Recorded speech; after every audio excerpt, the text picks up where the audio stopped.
You ever wake up from a dream that's so weird, so specific, you just have to sit there and think, what in the world was that all about? Well, what if I told you those bizarre nightly movies in your head aren't random nonsense at all? We're going to dive into a pretty wild new theory that suggests dreams are actually the brain's way of, well, taking out the emotional trash from your day. Okay, to really get what this means, let's start with a real-life example. Someone had this incredibly vivid dream. They're on a construction site, just smashing huge concrete blocks into tiny pieces. To do the job, they need tons of water, but when they look at the pipes, they're totally empty. The pressure gauge is sitting right on zero. It's just so specific and strange, right? It feels like a puzzle we're meant to solve. So what's the deal here? What's the hidden message? Is it a secret desire to work in construction? Or is it something a lot deeper? To figure it out, we've got to look at our dreams through a completely different lens. And that new lens? It's called the Brain Kinematics Model, or BKM for short, and it proposes something pretty radical. That dreams aren't really about telling stories. They're about the brain physically dealing with all the leftover energy from our waking life. The key idea here is something called residual strain. Now that sounds super technical, I know, but just think about all the little pressures, the tiny stresses, the interactions you have all day long. This theory says they don't just disappear. Nope, they leave behind a kind of tension, an emotional residue that your brain has to clean up while you're asleep. So how does this emotional cleanup even work? Well, it's kind of like a four-step process. First, all those small daily events, the theory calls them microevents, they start to build up like individual raindrops. Second, all those raindrops gather together and form what you can picture as a hill of emotion in your brain. Then, step 3, while you sleep, your brain gets to work leveling that hill to get you back to a state of balance. And here's the magic part, step 4.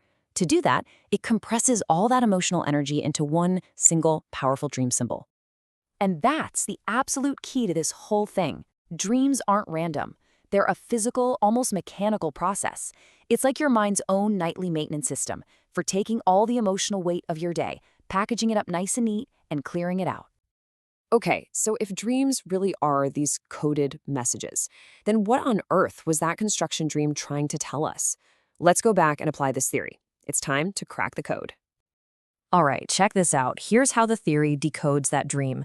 The crushed concrete blocks, that's not just rubble. It symbolizes past work, past accomplishments, being broken down.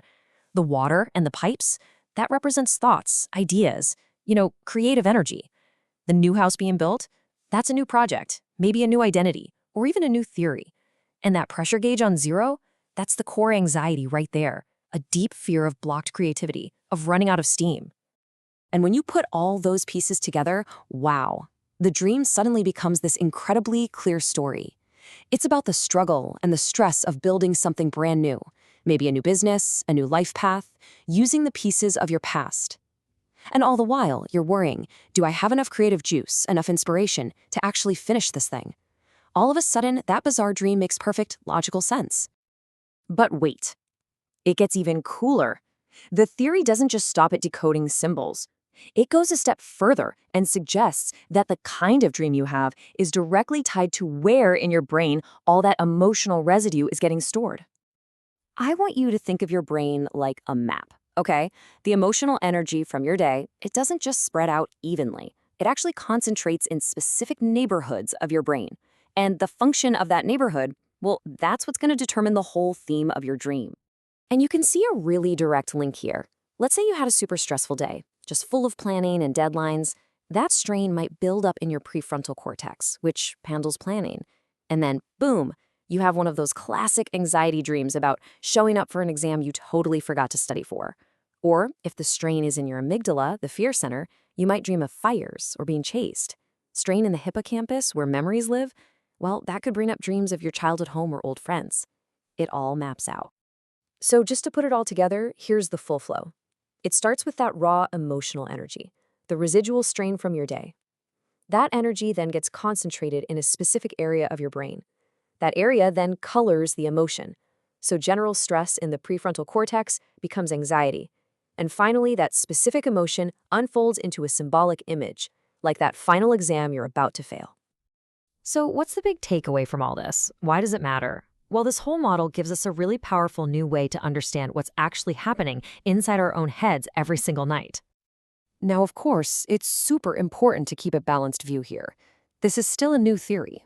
On the one hand, it's awesome because it gives us a physical explanation for our emotions and why our dreams can be so different.